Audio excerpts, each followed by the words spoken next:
During the making of my Deserts of India series, a fellow photographer told me about a migratory falcon from eastern Siberia that made a pit stop in my home state. Of course, I had to witness this spectacle with my own eyes and document it on camera. This is the Amur Falcon en route its cross-continental journey from the northern hemisphere into the southern. And my goal was to create one exceptional image of the incredible raptor.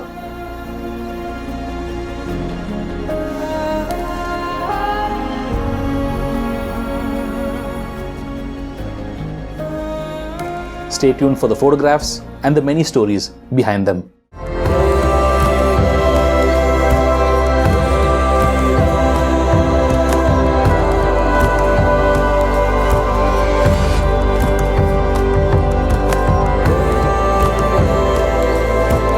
Welcome back to the channel. My name is Kenneth Lawrence, and this time I'm taking you behind the scenes on a very unique experience in the field. Unique because firstly, this is a falcon that doesn't shy away from people very easily. And secondly, the habitat here has endemic wildflowers that make for a dreamy photographic setting. The one major concern about photographs that are picture perfect is that everybody wants a shot, even if it means breaking every single rule in the book in order to get it. This video is going to be a classic example of all the things you shouldn't do as a nature and wildlife photographer. I arrived at the location before the crack of dawn, absolutely unfamiliar with the terrain and where the falcons might be. A biker photographer who had been here before came by and took me exactly to where the birds of prey were. Here's the very first Amur falcon that I've ever seen. She was feasting on caterpillars in the dew-bathing grass, and I was surprised at how close she let me approach her. One by one, her victims were caught and finished. I didn't carry a professional video tripod because still photography took priority over video. Good morning, guys. I am somewhere in Western India.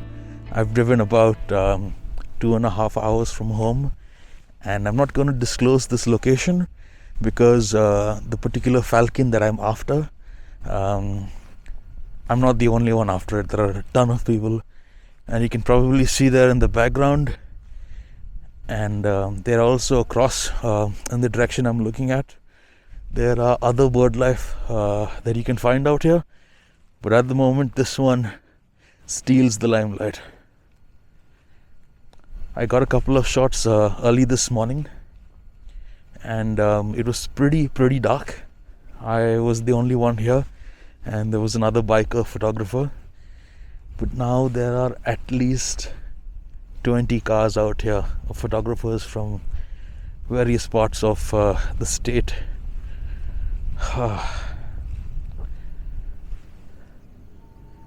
You can see all of the tire tracks behind me. Guys driving off-road and wherever they want to. So if you're someone who's messaged me asking where I shot a particular video and I haven't disclosed it in a particular video, this is the reason. There just are repercussions to the disturbances that we create for these animals. And I hope you guys understand that. With the many cars and photographers surrounding the falcons, it was becoming difficult to join in. So I stayed put for a while and didn't photograph them. Every year, over 1 million Amur falcons migrate from their breeding grounds in southeastern Siberia and northern China all the way to southern Africa. It's an estimated 22,000 kilometer journey, and that makes the Amur falcon one of the longest migratory falcons in the world. India becomes a strategic layover to replenish their energy reserves before they continue their migration southwest. It's a 5-day, 10-hour journey, quite literally overseas and non-stop.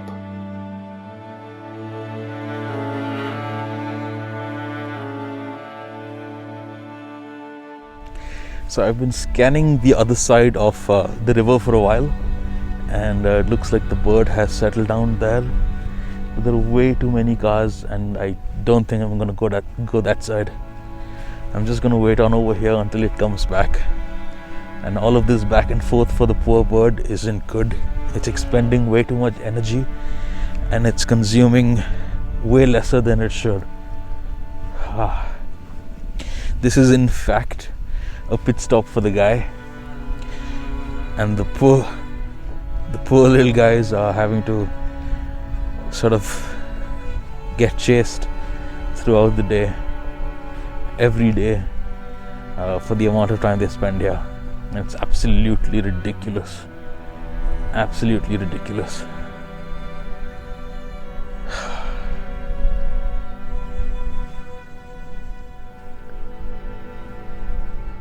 This time I brought along the SONY A7R IV paired with the 200 to 600mm lens.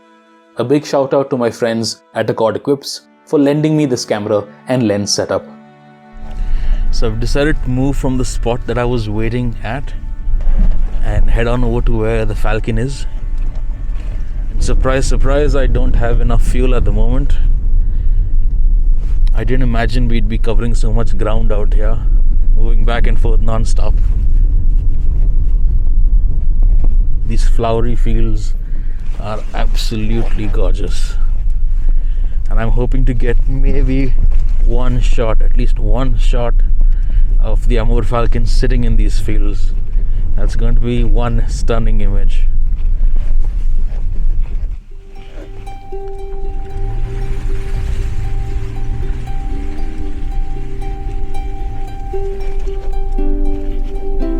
After much hesitation, this was the first time I joined the crowd. The male Amur Falcon drew more attention because of its color, so I focused on the female, which was the less preferred choice by most of the photographers. Having both the morning and evening with the subject gave me ample time to better understand its movements and anticipate better photographic moments.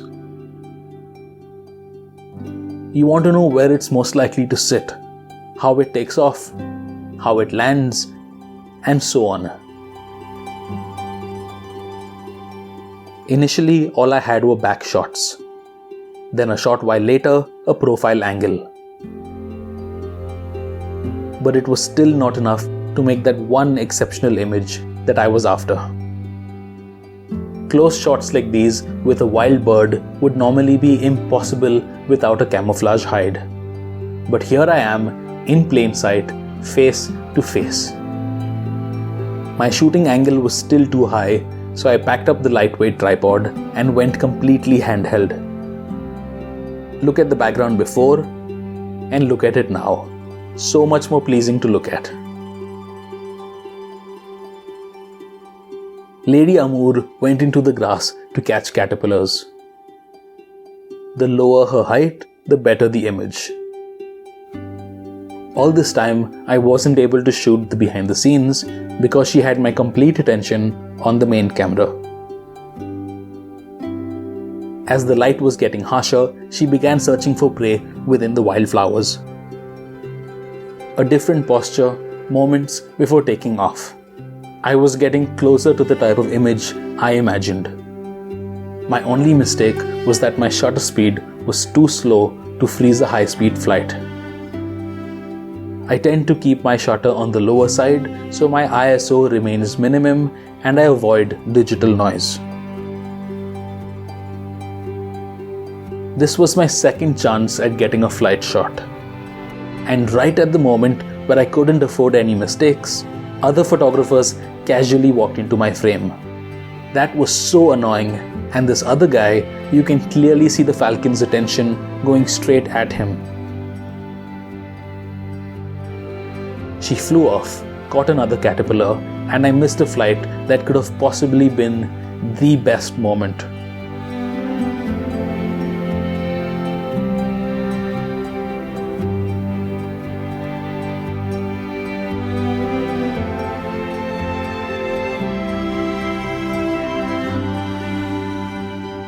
If you think that people walking into your shot was bad enough, someone else's car entered my frame the very second I got my first flight. the falcon caught yet another caterpillar, and the car continued to remain there. I couldn't move the car, so I had to crawl towards the left and ensure a clutter and people-free background. Yet another flight missed. The focus was on, but my shutter wasn't fast enough.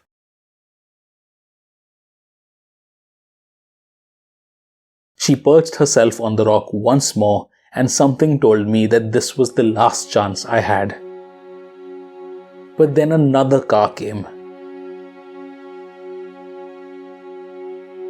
She flew behind, and this time I used all of the focus points in the center, but my autofocus system just wasn't fast enough. Back button autofocus was the only way to go.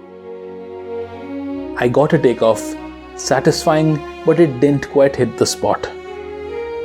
It was the shot right after this one, when the falcon was mid-air and above the purple flowers, that made every failed attempt worth it.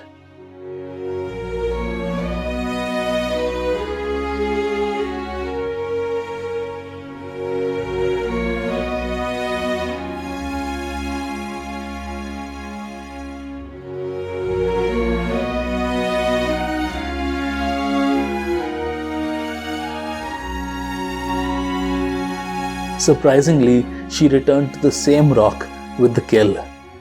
My camera was resting on the ground, untouched, but it was so windy that my gear and her were quite literally blowing away.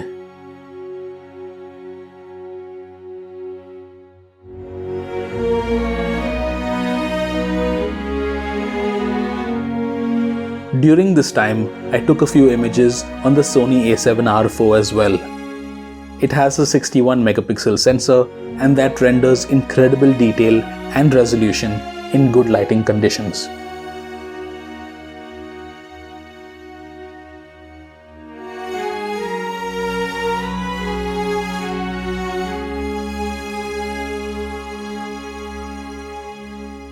The reason I couldn't put the Sony to more use was because the shooting conditions were just so messy, and you can't let someone else's gear go through that grind.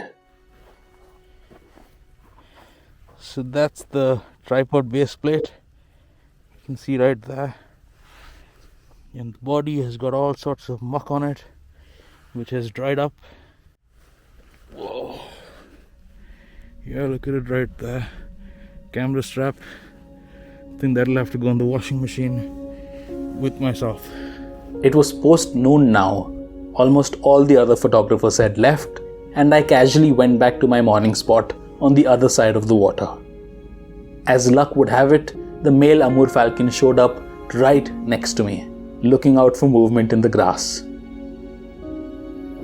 I had a back-facing shot. Getting up and moving in front of him would only disturb him and cause him to fly away. He's found something. This open land is filled with caterpillars and insects. The fresh prey and drinking water in these fields are exactly what some of these falcons are staying back for. The long journey from India to Africa over the Arabian Sea means that they must build up plenty of fat reserves. To do this, they've got to hunt throughout the day or they'll never make it.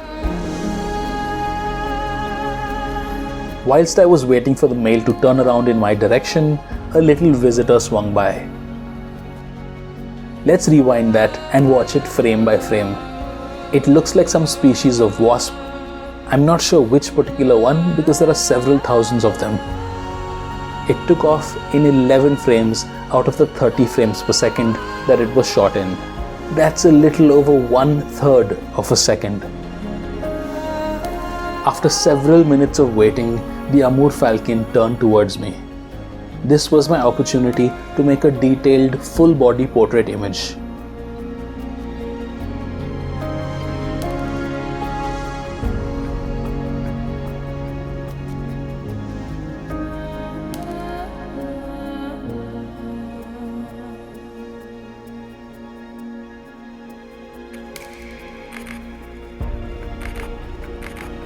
The camera shutter that you're hearing in the background came from the only other photographer present with me, and it happened to be the same biker photographer who helped me at dawn. The crowd had disappeared. It was just the Falcon, the two of us shooting, and a lot of harsh light.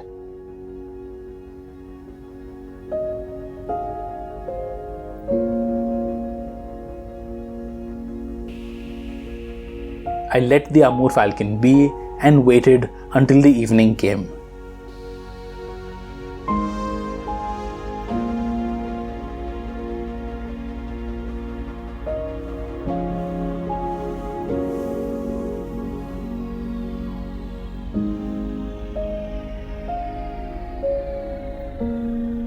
I barely got to sit down and the cars began returning like the high tide.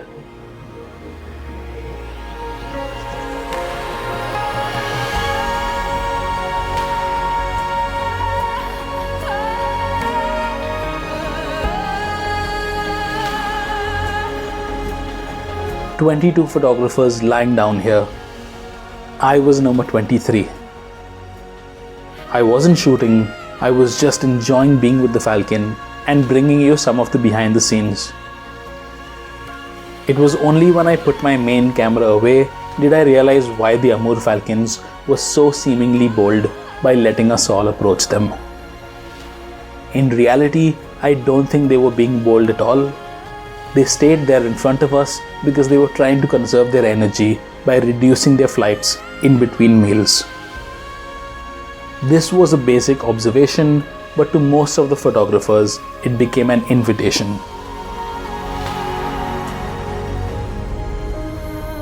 In their endeavor to outdo each other's photographs, they drove their cars off-road onto the grass and the wildflowers, scaring away the insects and squashing many caterpillars that were vital prey for the Falcons. They were ruthless and inconsiderate just for a few social media posts that would most likely get lost in the algorithm.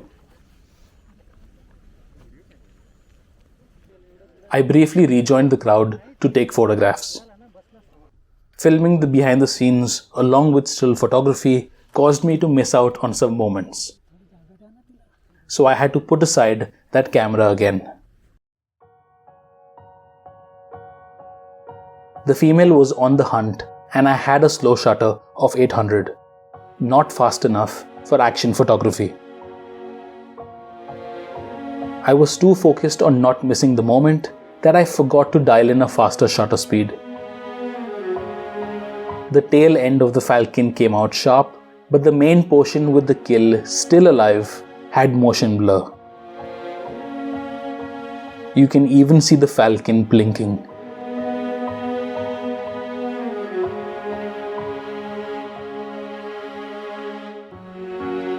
Here's another moment that seemed usable in terms of sharpness, but the caterpillar was merging with the grass a little too much.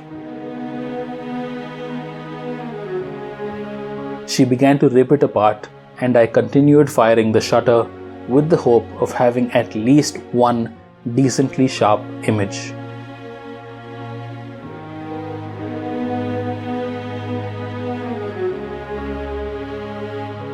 Then I got this moment. The other end of the caterpillar completely intact, as if the Amur was swallowing it whole. The moment was reasonably sharp, and I say reasonably because I reduced my shutter speed further to a risky 6/40th of a second.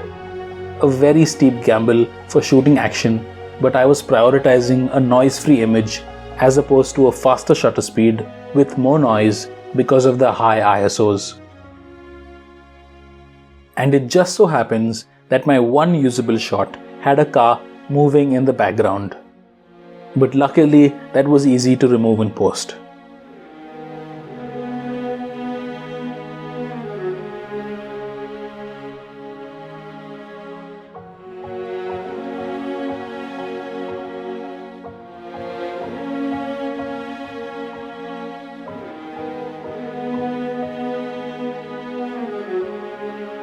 Then there were people walking into my shot, clearly lacking basic photography etiquette. Again, you can see the Amur's attention diverted right at them. I shot a few extra moments before calling it a day. I told myself that I wasn't gonna return, but I eventually came back for day 2 and I brought along a young friend to experience this spectacle. So after I got back home and went through all of the photographs that I shot, I decided to come back here once more before I head off to the run for the Deserts of India series. And again, I'm going to sort of try getting some more flight shots, maybe some shots of the Amur feasting on the insects and the other sort of caterpillars that are out here. I can see one of them right now in the grass, or I think there might be 2 of them, one in the grass and one on the rock, right in the direction I'm looking at. And there aren't many cars out here. The sun isn't out yet, it's going to rise from behind me. And I'm going to get my camera ready and try getting a little bit closer.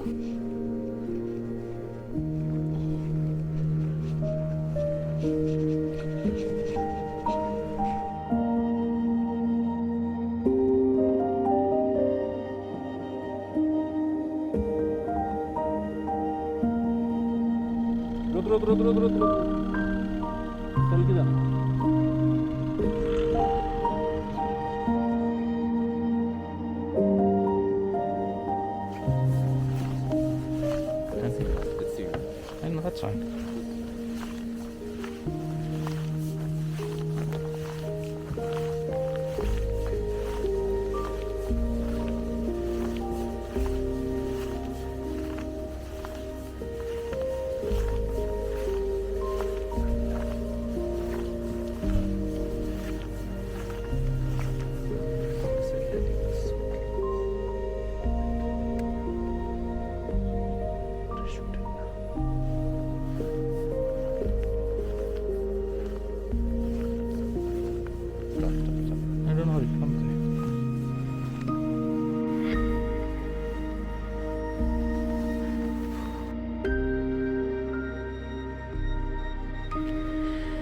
So the male Amur Falcon is right in front of me. It's it's perched on a rock, maybe 25 feet in front of me. But I'm not gonna take any photographs right now. I'm gonna wait till the light gets better, and maybe I'm gonna cross onto the other side of the stream when it gets into the flower fields. Okay, it's already feeding. It's eating a worm. Yeah. The early bird gets the worm. Yup.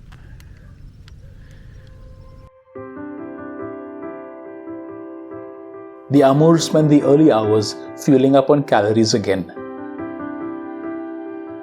All I had to do was wait where I was and she came close to me.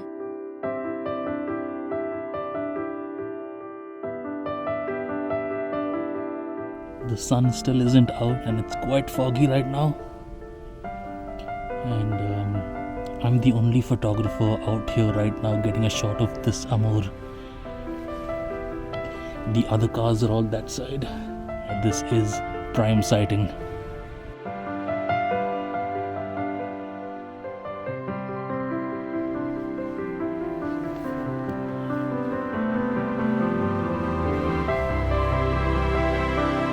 So this time I have a friend of mine with me.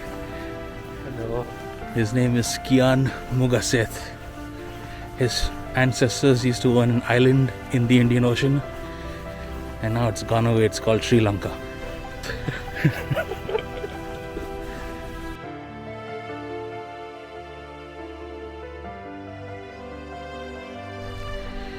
This kid is 16 and he's 6'1". You put on the rock. Perfect. Now you can get a good shot. And he's a champion birder. As the morning light slowly illuminated the landscape, the other photographers began to come in. I didn't realize it was a Saturday and there would be several of them that would join over the course of the day.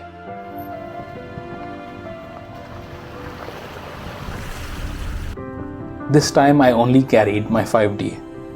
It was all cleaned up but ready to get dirty again.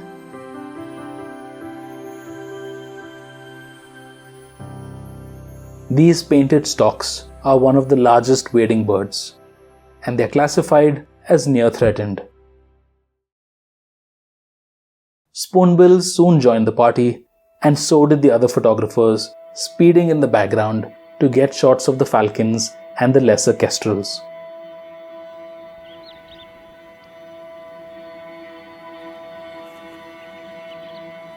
A female amur landed nearby, searching for prey.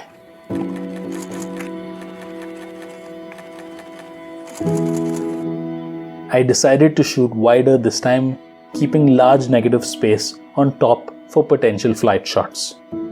I prioritized a faster shutter speed this time, and I wasn't concerned about digital noise with high ISOs. I normally tend to play around with my settings for a different desired output. Here's her taking off to make another kill. The outstretched wingspan filled up most of my vertical frame. You have to anticipate what the bird will do and be ready for it. That can only happen when you spend enough time with your subject and understand it.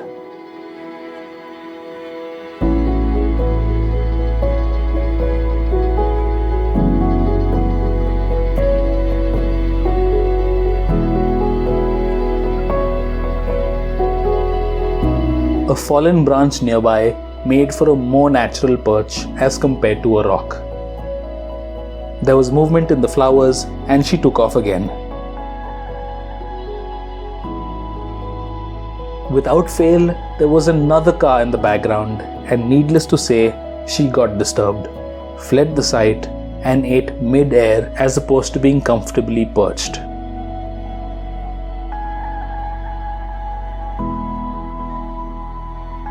I was fuming, and I chose to separate myself from the crowd once more.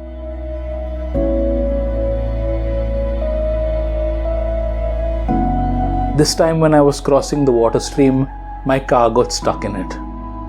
Countless attempts to drive out of the water-saturated soil only buried the tires in further. I missed out on a ton of photographic opportunities, but none of that mattered. I do feel bad, however, that Kian, who came all the way with me, also missed out on those experiences.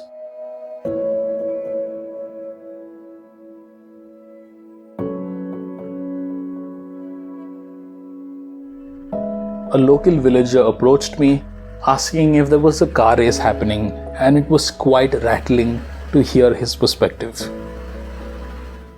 His assumption wasn't far-fetched, because that's essentially what people were doing. Driving off-road, racing ahead of each other so they didn't miss a shot. My car was towed out over 2 hours later. I was so disappointed with how the day was going that I packed up my behind-the-scenes camera and didn't take it out again. An Indian roller served as a temporary distraction. The broken branches and the background weren't very aesthetically pleasing, so I moved carefully to the left.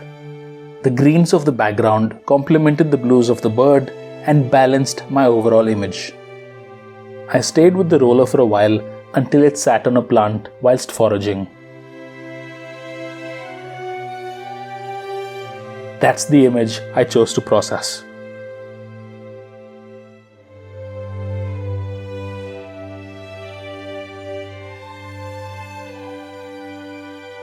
On my second day, there were a lot of kestrels and I managed to approach one of them. But another photographer plonked himself right in front of me, almost completely blocking my shot, so he could be the only one photographing it. Insatiable greed is what best describes somebody like that. Kestrels are very shy compared to Amur Falcons. This one took off immediately and sat at a distance. I moved on instead of trying to get another shot of it.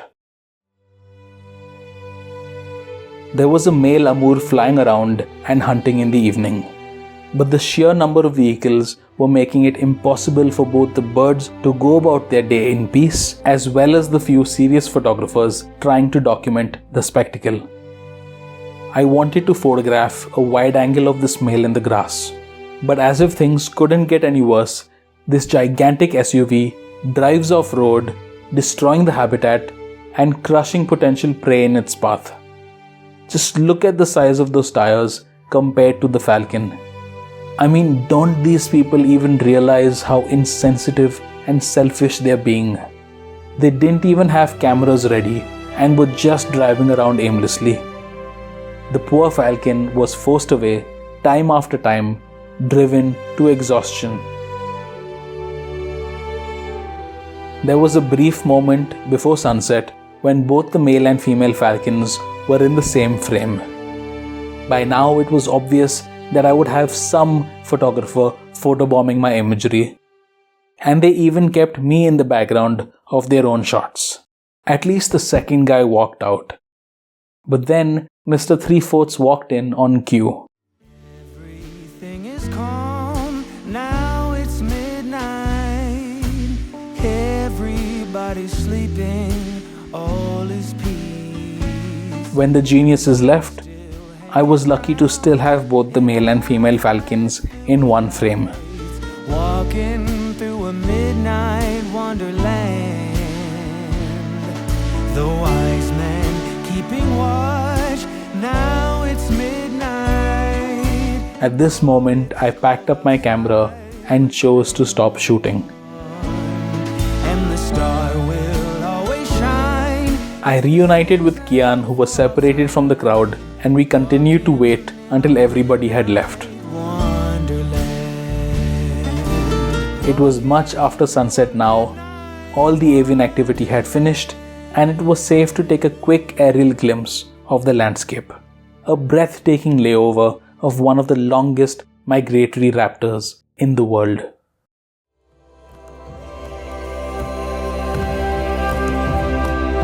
I try my best to honor wildlife photography ethics when I'm out in the field. There might be times when I slip on that commitment and seem hypocritical, but it will never be to such a merciless extent as I encountered. You can only approach wildlife to a certain proximity, but after that, it's entirely up to the subject whether it wants to close in the gap and approach you.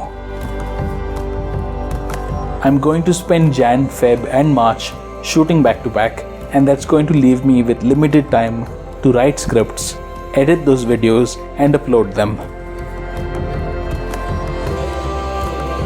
But as always, stay tuned and I'll bring you some of the incredible diversity that make India their home. If you enjoyed this video, then give it a thumbs up and subscribe for more. Your support is going to help me build this channel and community and take it a long, long way. I'll see you in the next one.